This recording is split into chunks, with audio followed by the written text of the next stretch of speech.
We keep telling this government to stop playing with young people. What justice is there for Albert who can no longer breathe? No one asked me to come here this morning. I came under my own will because Albert cannot stand this day to testify in court. If Albert did a mistake, let him testify in court. That's why we have court. Okay. Let him testify in court. But what happened between here and Homa Bay, only Albert can tell us. And unfortunately, as I've said, dead bodies tell no tales. How low was the bar for us to vote an ICC suspect? Yes. In consecutive terms, ICC suspect number 1, Uhuru. ICC suspect number 2, Ruto. Yes. I am not surprised that this government is hunting and haunting the dissenters of this regime because they are using the Moi manual. Ruto ni mtoto wa Moi. Amefunzwa na Moi siasa za kuabduct watu, siasa za kuua watu, siasa za kuintimidate watu na siasa za kutumia vijana vibaya. Na sisi tumekataa. Kama mama amesikia uchungu sana. Kama mama amesikia mtoto mmoja, huyo mama atapata lini mtoto mwingine? Na amekuwa mzee. Atapata wapi mtoto mwingine? Huyo mzee atapata wapi mtoto mwingine? Wakimwambia hapo, wanamtoa kwa boma ya mzazi wake. Walikuwa wanamtoa wampeleke wapi? Tunataka tu huyo askari watuletee hapa. Hatutaki maneno ya koti. Watupatie sisi wa mama. Tutadili na huyo askari.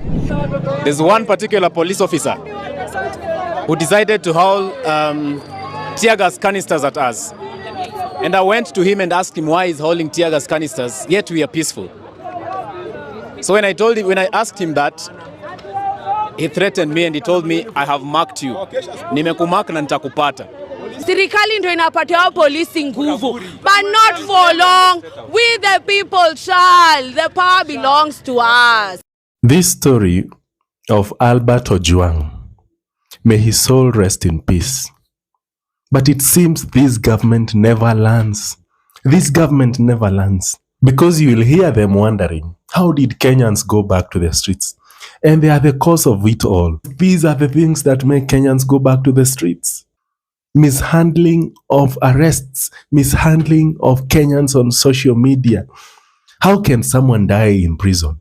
How is that even possible? And then you come and tell us he committed suicide. Tunajua huo ni mchezo wa town. We know that's just a cover-up.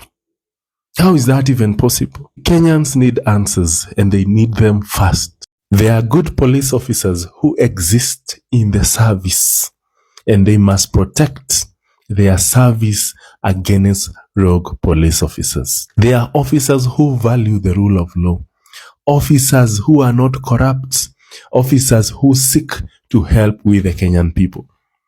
And they must protect themselves from those officers who are corrupt, officers who seek to murder, who seek to torture Kenyans, who seek to use any means to benefit themselves at the expense of the Kenyan people. And those rogue police officers are giving the police service a bad name. And therefore, even the good police officers cannot coexist with us in our communities because we are now starting to see police officers as evil, as corrupt, as just deadly human beings, just because of a few rogue officers.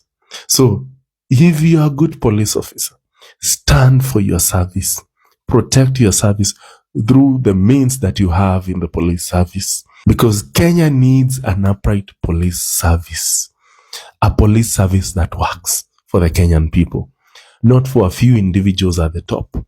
Now today at Citizen TV, they spent 24 minutes talking about rogue police officers, from those who are involved with the murder of Albert Ojwang to those who killed somebody in Nakuru, London area, from those who killed Rex Masai, from those who killed Kenjakoma brothers. These are the people destroying your service, and you must stand against them, and you must reclaim the name of the police service by removing rogue police officers. That statement by IG Kanja leaves more questions than answers.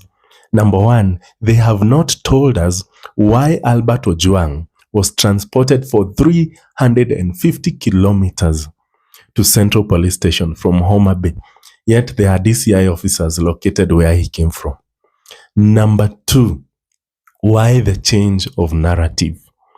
Yesterday they told us that he hit his head on the wall until he died. Today they are telling us that he was found unconscious in a routine checkup. Number 3, who are those officers who are suspended or indicted? What's their names? They need to tell us so that we know. Number 4, why is the complainant at the scene of crime when the IG of police was giving that press statement? Why was he there? And now they need to tell us how often are the routine checkups in Central Police Station? Because I'm seeing on the statement that Ojwang arrived at Central Police Station at 21:35 hours. And 4 hours, 4 minutes later, he was found unconscious in his cell. So what happened in between here? What happens in these 4 hours? Are the officers just at the desk beating stories? Or what happens? And how often are these routine checkups? Are they hourly? Are they in 2 hours? Are they in 4 hours? Or how often are they? So that we know that probably somebody was not doing his job. Or probably it was a planned hiccup. So we need to know all these things. And the IG is not telling us. IG Kanja, please give us the right answers. And we need to see an expedited investigation similar to what we saw with that member of parliament from Kasipul, Ongondowere. So I can't. You see, if you look at the change in language from the police officers, for me, I think where the investigation should have started is the DCI officers who picked him up. Because remember, he was picked up in Homa Bay County. How was the drive from Homa Bay County all the way to Nairobi? Why hadn't the DCI officers been summoned to give their account while they were bringing him to Nairobi? Why is the police silent on that part of the arrest? He was arrested on what exactly? Because then again, he was arrested. He was taken to Central Police Station. Was he booked in? Do we have an OB report on the same? Because then the drive to Nairobi would have informed how this individual would be put in jail. I mean, I have been to Central Police Station. Was he in an isolation cell? Was he alone? If he was together with the other inmates, what is the statement of accounts from the other inmates about his how he was behaving while in the custody? So there's a lot of information that are not being given here. Read that man's tweet. His comment, I am broken. I have worked in a quarry for 20 years just for him to get a degree and support me in my old age. What did he do to be killed like that? I wish I could meet that boss because I want him to kill me too. Ojwang's father. Wow. And that's where we are. Hey, doctors are supposed to serve. They are supposed to serve and save. Police is supposed to protect, not kill. This is injustice. And if we can fight it, we continue. How can you give someone surrender? Really because of power?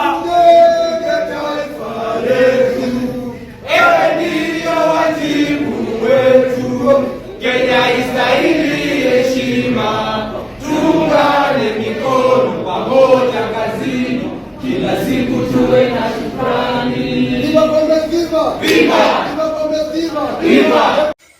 So the government is saying that Albert alijitoa all the way from Kisumu akajileta Central Police Station, akajigonga akajiumiza mpaka akadedi.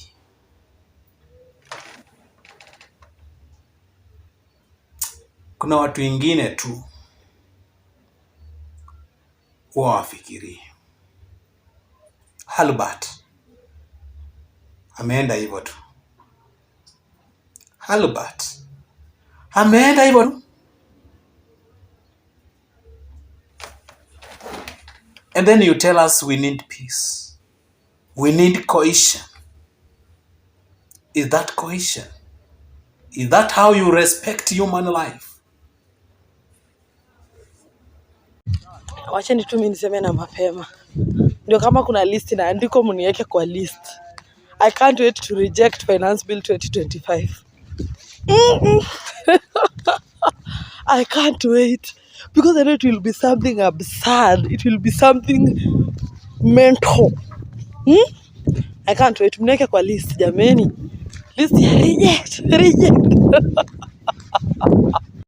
And don't buy into the political rhetoric of trying to divide you into tribes. Yes. Our problems are not tribal. There's no Kikuyu problem, there's no Kalenjin problem, there's no Luo problem, there's no Somali problem. There's no Kamba problem. Yes. Shift share knows no tribe. The university funding model knows no tribe. Yeah. Joblessness knows no tribe. All these problems that we point out, they do not know any tribe. Luchivia, labda hujui ni nani utapigia kura in 2027. Yes. Lakini ile kitu muhimu zaidi ni kwamba ujue yule mwenye hautapigia kura. Yes. Are we together? You may not know who you will vote for in 2027. Yes. But it is important to know who you will not vote for in 2027.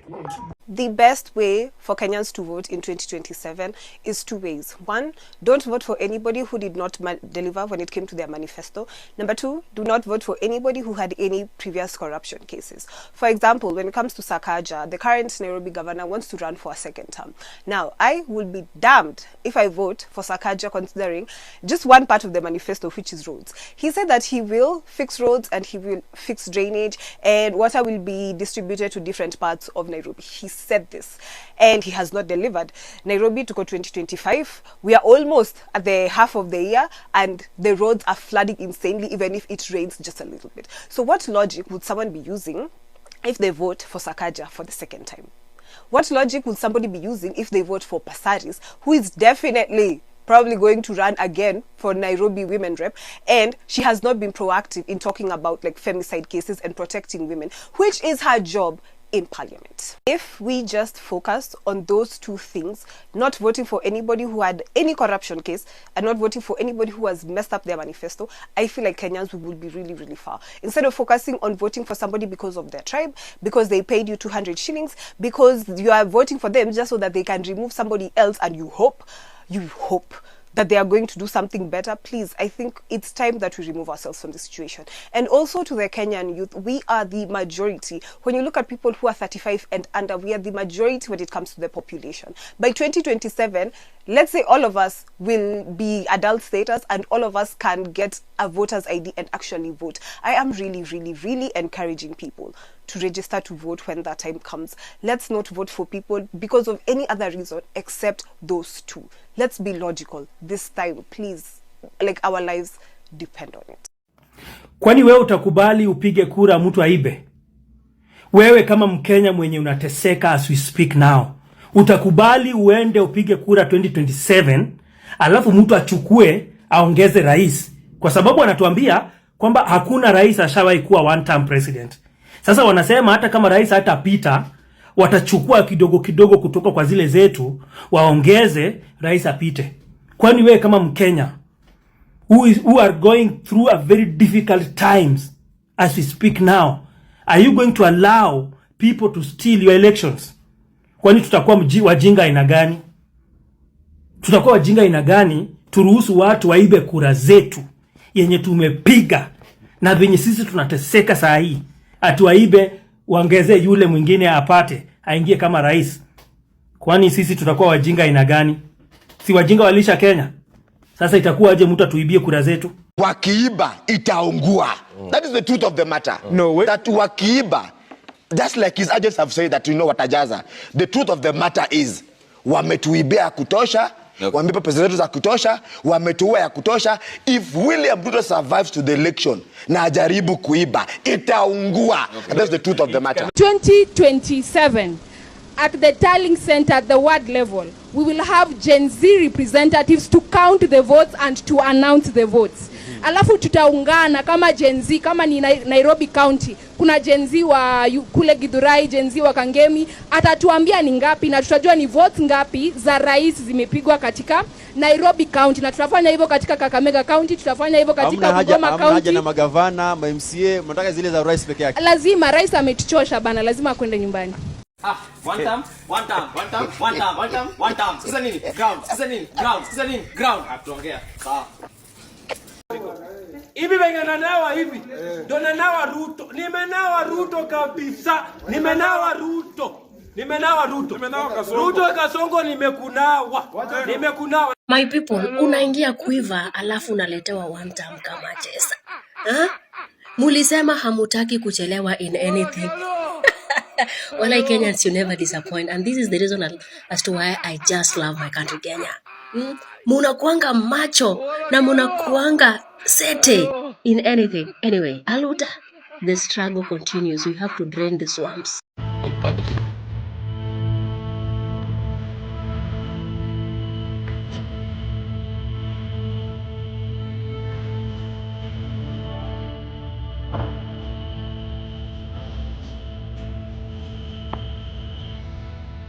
Eseyo moyo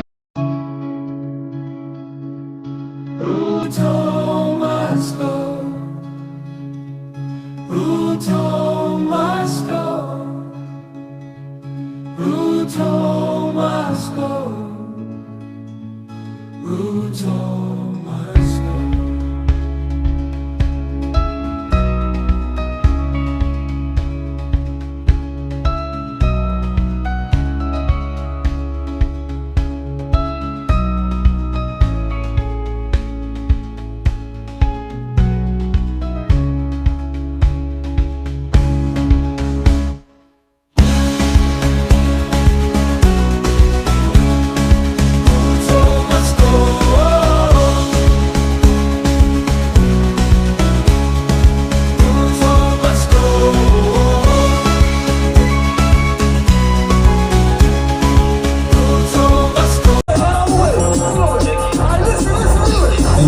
Enyewe Ruto must go. Enyewe Ruto must go.